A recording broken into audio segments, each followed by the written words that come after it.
কথা বলার রাজনীতি নয়, মানুষের জীবনমান উন্নয়নে কাজ করবে বিএনপি, এমন মন্তব্য করে আগামী নির্বাচনে তারুণ্যের প্রথম ভোট ধানের শীষে চাইলেন দলটির ভারপ্রাপ্ত চেয়ারম্যান তারেক রহমান। আর জুলাই শহীদদের স্মরণে ছাত্র দলের কর্মসূচিতে বিএনপি নেতারা আহ্বান জানিয়েছেন বিভেদের পরিবর্তে ঐক্য ধরে রাখার। তারেক রহমান বীরের বেশে আসবে ফিরে বাংলাদেশে। জুলাই বিপ্লবের পর রাজধানীতে ছাত্র দলের প্রথম কোনো বড় গণজমায়েত। রাজধানীর শাহবাগে গণ অভ্যুত্থানের বর্ষপূর্তির এই আয়োজন শুরু হয় বেলা ৩টায়। তবে তার অনেক আগে থেকেই জড়ো হতে থাকেন নেতাকর্মীরা। সমাবেশস্থল ছাপিয়ে মৎস্যভবন, কাঁটাবন ও ঢাকা বিশ্ববিদ্যালয়ের টিসি এলাকায়ও মুখর হয়ে ওঠে স্লোগানে স্লোগানে।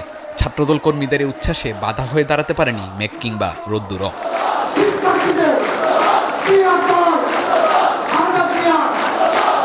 জনসমাবেশ থেকে সাধারণ শিক্ষার্থীদের মান উন্নয়নে ৯ দফা ঘোষণা করেন ছাত্রদলের সভাপতি। হুঁশিয়ারি দেন ষড়যন্ত্র মোকাবিলায় রাজপথে থাকার। শিক্ষাঙ্গনে দেশপ্রেম নির্যাতন, গণধর্ম সংস্কৃতি, জোরপূর্বক রাজনৈতিক কর্মসূচিতে অংশগ্রহণে বাধ্য করে এবং রাজনৈতিক মতপ্রতীকের কারণে শিক্ষার্থীদের উপর নির্যাতনের মতো ঘৃণিত চর্চার স্থায়ী বিলুপ সাধন এবং সকল ধরনের সন্ত্রাস ও অপরাধমূলক কর্মকাণ্ডের প্রতিরোধে ছাত্রদল সক্রিয় ভূমিকা পালন করবে। কর্মসূচিতে বিএনপি মহাসচিব দাবি করেন ফেব্রুয়ারিতে নির্বাচন হবে এমন প্রত্যাশা করে দেশের মানুষ।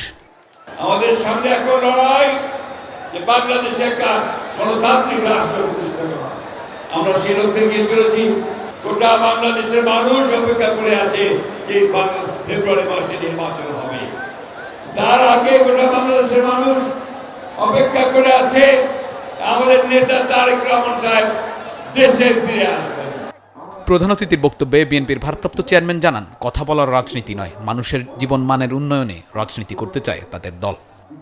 যদি তোমরা আগামী দিন সাহস এবং সততার সঙ্গে এগিয়ে যাও, তাহলে বাংলাদেশের গণতান্ত্রিক জনগণ তোমাদের সাথে আছে, ইনশাল্লাহ তোমাদের সাথে ভবিষ্যতেও তারা থাকবে।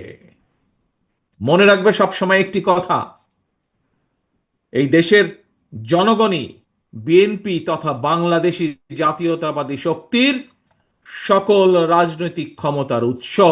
আগামী দিনে আমরা নবীন এবং প্রবীণ সবাই মিলে তেমন একটি বাংলাদেশ গড়তে চাই। আমরা একজন মায়ের চোখে যেমন বাংলাদেশ, তেমন একটি বাংলাদেশ আমরা গড়ে তুলতে চাই। তারেক রহমান বলেন, নবীন প্রবীণের মেলবন্ধনে নতুন বাংলাদেশ গড়তে চায় বিএনপি। আহ্বান জানান তারুণ্যের প্রথম ভোট ধানের শীষে দেয়ার। গত ১.৫ দশকে ভোট প্রয়োগের অধিকার বঞ্চিত ৩.৫ কোটি ভোটার সহ সবার সমর্থন এবং সহযোগিতা চাই।